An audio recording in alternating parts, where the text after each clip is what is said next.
Now, for a lot of people, the big fear is that if Russia starts really getting desperate, then they use nukes. Sure, and it would have to be very desperate. I've not been as concerned about the nuclear question as some folks, because there's really only 4 scenarios.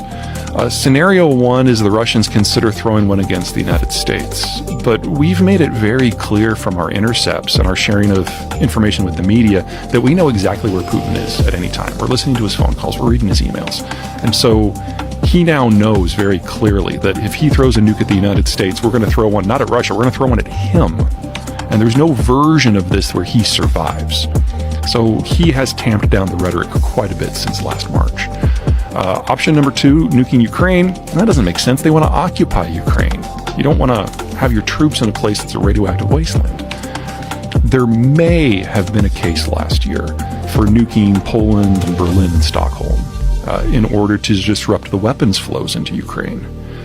But after the battles of Izium and Kherson, the Ukrainians have more Russian gear now than they know what to do with. It's going to take them months to bring that all online. There's a lot of deferred maintenance that needs to be done. And so disrupting the weapons flows no longer is a critical issue because the weapons are already there. So the only scenario I can see where the Russians would seriously consider nukes is if Ukraine doesn't simply win, but decides to carry the fight across the border into Russia proper. In that scenario, where the very existence of the Russian government is threatened, that would probably change the math.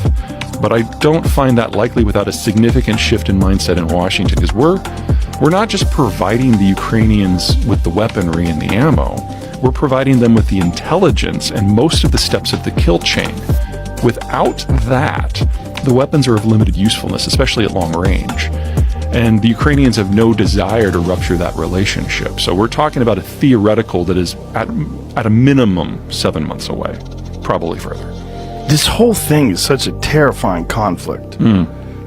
Being that Russia is a nuclear superpower and the history of Russian wars, I mean, there's such a long history of sacrifice and death, and it's like they're accustomed to it in a way. Oh, we can do better than that. We can make you a lot more depressed. Okay. So let me give you 2 things. Number 1, the Russians are relatively casualty immune. They fight in an area where they fight with numbers. They've never been technologically advanced versus their peers. They've always just thrown bodies at it.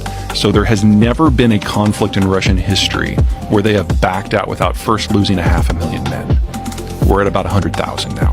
We have a long way to go before the Russian military breaks. So the Russians have lost roughly 100,000? That's the best guess. How many Ukrainians have been lost? Probably about a third of that. But that is a third in terms of military forces. In terms of civilians, we really don't know. It could be as much as 250,000 at this point. We just don't know. Really? Well, the data exists on the other side of the front line. All we know are about what has happened in the territories that have been liberated.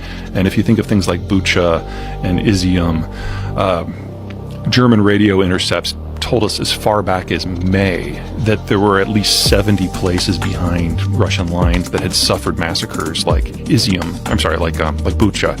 And when we've had additional liberation since then, it corroborates that general assessment. So that's piece 1 that you can be a little depressed about. The piece 2, the Russians see this as an existential fight for their survival. They feel if they don't get those blocking positions, they're doomed, and they're probably right. But we now know that the Russians are fighting so badly, they're doing much worse than the Iraqis did in 1992. Really? Oh yeah. If we had a direct fight now between NATO and Russia, it would be 1,001 casualties. And I don't know anyone in the Defense Department who's happy about that. Because if the Russians see this as an existential conflict, and they know they can't hold a match to NATO, then nukes are their only option. So the primary reason why everyone in the West has gotten shoulder to shoulder on this is they know that if Ukraine falls and Poland's next, there will be a direct fight, the Russians will lose, and then there will be a general nuclear exchange. So there's plenty of really solid reasons to root for the Ukrainians on this one. Jesus Christ. Now, when this whole thing broke out, what do you think the Russians expected Ukraine to just give up? Absolutely. That's what happened in 2014 for the most part. And what are the possible scenarios for Russia? I mean, if it seems like they're completely committed to this. They are. And if they don't win it? The Russian position is that our demographic structure is in such diseased and aged and terminal decline that the Russian state will be turning the lights off sometimes between 2050 and 2070 anyway. Yeah. They've had a series of big melon scoops out of their birth rate throughout the history. World War I, World War II, the collectivizations under Stalin, Brezhnev's mismanagement, Khrushchev's mismanagement, the post-Cold War collapse. And a lot of these stack on top of each other. And the biggest one stacked on top of the post-Cold War collapse. So there are more Russians in their 50s than their 40s and their 30s and their 20s and the teens. And then they lie about the data, the teenagers on down. Which means that there aren't enough Russians that have been born in the last 30 years to carry the ethnicity forward much farther. And so they're thinking if they can forward position their military and plug those gaps now with their last generation of young people, then they can kind of die on their own terms 50 years from now. Have they really thought about this in that term? Yeah, this one way or another, this is the end of Russia. The question is whether it dies in the long term on their terms or in the shorter term when they're completely unmoored. Because if they fail to secure those borders, then they've got a 2,000-mile open border with countries they consider to be hostile, and they have no way of moving troops around in a way that would allow them to defend it. They'd just be waiting for somebody to come over and knock them over. And you believe that they're aware of this, that they can't survive past 2050, 2070, right, whatever it is? I think that's what's been driving them, because 2022 was the last year where they had a sufficient number of people in their 20s to even attempt this. So from my point of view, not only did the war always have to happen, it always had to happen by now. Jesus.